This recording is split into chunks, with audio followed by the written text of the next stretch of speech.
राम मंदिर के लिए मुकेश अंबानी के बाद रतन टाटा का सबसे बड़ा ऐलान। लंबी मौन के बाद टाटा ग्रुप ने खोली तिजोरी। सिर्फ एक फैसले से बदल दी अयोध्या की तकदीर। अयोध्या की जमीन बन गई सोना। रजिस्ट्री के आंकड़े देखकर आंखें बाहर आ जाएगी। वीडियो में आगे जानेंगे कि आखिर राम मंदिर का निर्माण कौन सी कंपनी कर रही है और साथ ही जानेंगे कि किस कंपनी के लाइट सीसीटीवी कैमरे लगे हुए हैं।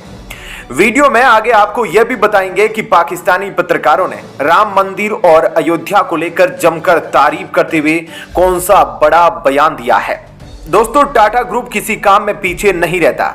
ग्रुप के मन में जो आ गया उसे पूरा करके ही ठानते हैं। अयोध्या राम मंदिर निर्माण में टाटा ग्रुप का बड़ा हाथ रहा है। अब अयोध्या की तस्वीर बदलने की भी जिम्मेदारी टाटा ग्रुप ने उठा ली है। टाटा ग्रुप की कंपनी ने ऐसा ऐलान किया है जिससे पूरा व्यापारी जगत भी हक्का बक्का रह गया है। प्राण प्रतिष्ठा के मौके पर देश के सबसे बड़े उद्योगपति रतन टाटा भी मौजूद रहे। इस मौके पर उनकी company Indian hotels company limited ने बड़ा ऐलान कर दिया है। कंपनी अब उत्तर प्रदेश के अयोध्या शहर में तीसरा होटल खोलने के लिए अनुबंध की घोषणा कर रही है। आइए आपको भी बताते हैं कि आखिर इंडियन होटल किस तरह का ऐलान किया है। टाटा ग्रुप के इंडियन होटल ने अपने बयान में कहा, यह तीसरा होटल 1.3 एकड़ में फैला हुआ होगा जिसमें 150 कमरे होंगे। इस होटल को Indian hotels company limited IHCL selections hotel के रूप में ब्रांड किया जाएगा। IHCL के मैनेजिंग डायरेक्टर और CEO पुनीत चटवाल ने कहा कि राम जन्मभूमि मंदिर के उद्घाटन के साथ अयोध्या विश्व स्तरीय तीर्थ स्थल के रूप में उभरा है। यह शहर दुनिया भर से पर्यटकों की आमद को आकर्षित करने के लिए तैयार है।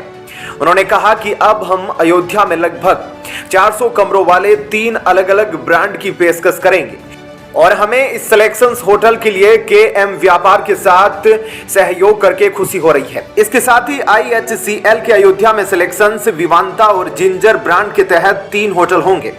अयोध्या का पूरी तरह से मेकओवर करने की तैयारी चल रही है।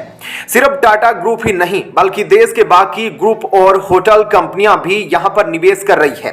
यहां तक कि रियल एस्टेट सेक्टर में भी जबरदस्त निवेश हो रहा है।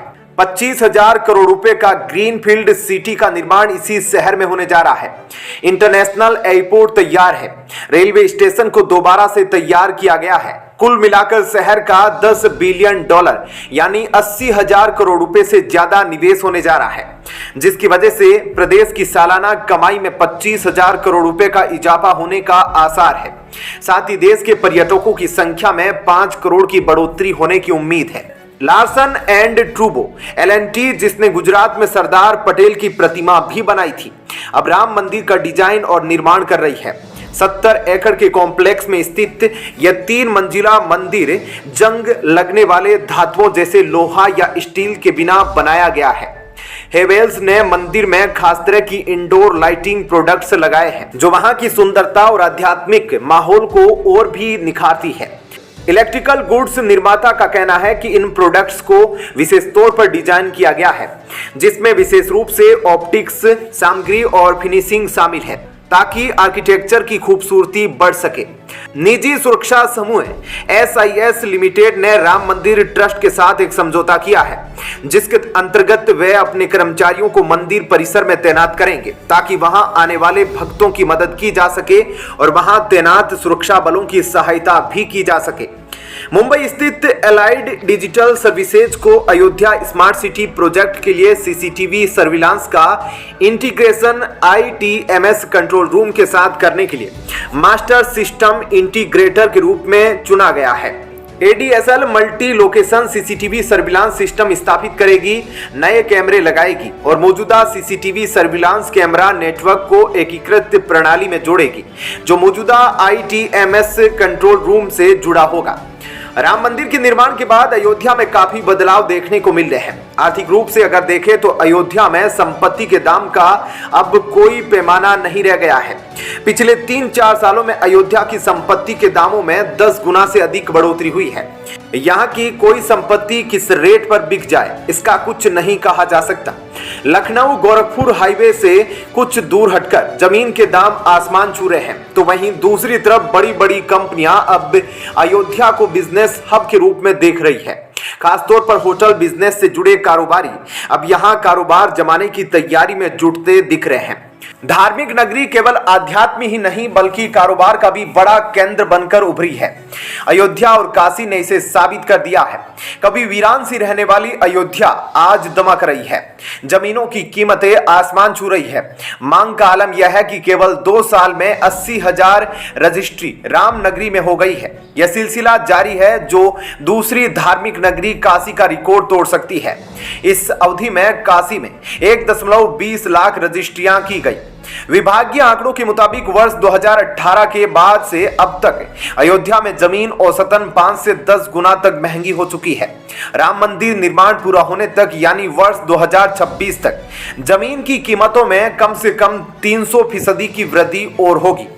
पर्यटन विभाग के आंकड़ों के पहले जहां अयोध्या में हर साल करीब 2 लाख श्रद्धालु रामलला के दर्शन के लिए आते थे, वहीं अब राम मंदिर बन जाने के बाद जानकारों का अनुमान है कि यह आंकड़े सालाना करीब 2 करोड़ तक पहुंच सकते हैं, जिसकी वजह से अयोध्या में हॉस्पिटैलिटी के क्षेत्र में हर साल लगभग 20 से 30 हजार लोगों को रोजगार मिलने की संभावना है। दूसरे पर्यटन स्थल की तरह ही अयोध्या में भी hotel staff, housekeeping, front desk manager, chef और टूर गाइड के तौर पर रोजगार उत्पन्न होंगे।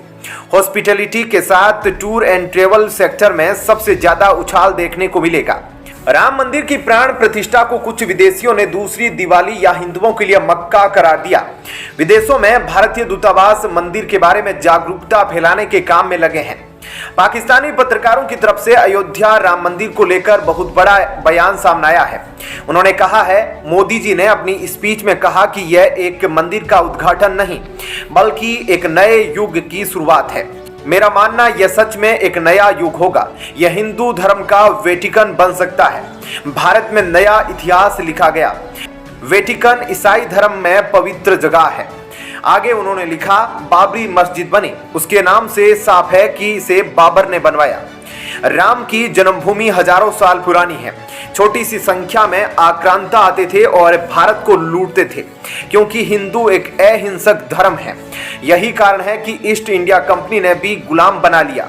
अगर मैं खुद को उपमहाद्वीप का एक नागरिक समझकर कहूं तो आज इंडियन सब कॉन्टिनेंट उठ रहा है और हमें उनकी खुशियों में शामिल होना चाहिए।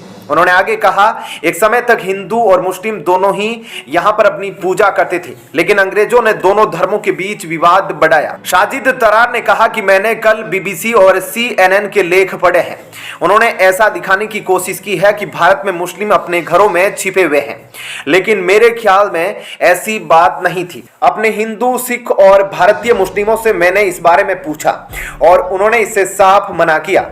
इसके आगे उन्होंने कहा कि 2000 लोग इस मुद्दे के कारण मारे गए। हमें अब इतिहास से निकलकर साथ रहना होगा।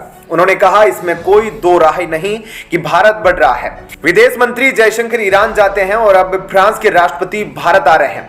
दोस्तों, अयोध्या को लेकर टाटा ग्रुप के ऐलान के बारे में आप क्या सोचते हैं? नीचे कमेंट में बताएं, क्या यह अच्छा फैसला है या नहीं। वीडियो में अंत तक हमारा साथ देने के लिए धन्यवाद। नमस्कार।